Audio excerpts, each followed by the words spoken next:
Well, we were confident. We didn't think they were a great side, except for Maradona. And we didn't actually do anything special, only to say whoever's closest to him, try and close him down and not let him start getting a run on anything, because he's obviously a tremendous player running with the ball and can influence the game. And we did that brilliantly in the first half. It was a very close game, not a lot of chances.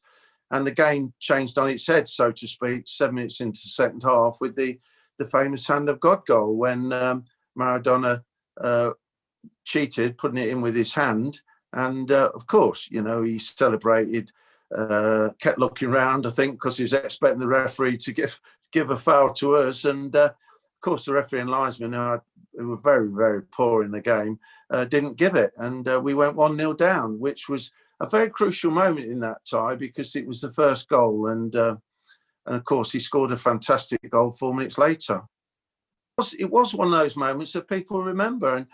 And I think, listen, a lot of people have cheated in football, but in a quarter-final of the World Cup, obviously Diego Maradona got away with it. And, it was one of those moments will be remembered. I think it was a little bit more from an English point of view about after the game, because, most players, especially of his calibre and stature, would probably have said, look, yeah, I did cheat, I got away with it, I apologise, it's not going to make a difference to the result, we're through to the semi-finals, but he never did that. He came out with the quote of hand of God, and a lot of the team really felt a little bit aggrieved by it, really, to be fair, and it left a sour taste. But time's gone by. I mean, I've had opportunities to meet him, and I just said, look, if he's prepared to apologise, then we shake hands and move on. But that never happened. So it's never going to happen. And I think we need to draw a line under it now and appreciate him, obviously, as a great player.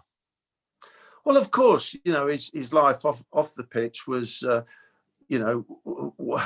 was, what's the right word? I'm not sure. I mean, it was a little bit chaotic. He obviously had health issues, but he, I spoke to people and say he was a real character. A lot of people loved him. He had that sort of down to earth atmosphere. Let's be fair. He came from very humble beginnings, and he probably didn't learn a lot about life when he was a youngster.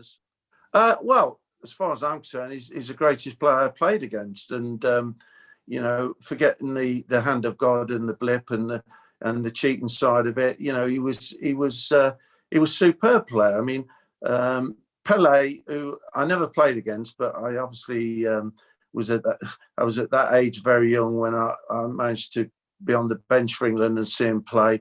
Them two together for me were the greatest players of all time. And yes, and I think Maradona, he won the World Cup for me for Argentina in that tournament on his own. I mean, the ability to dribble past people, 3 or 4 players at a time.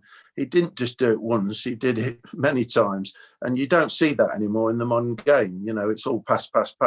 He was a one-off and a football genius.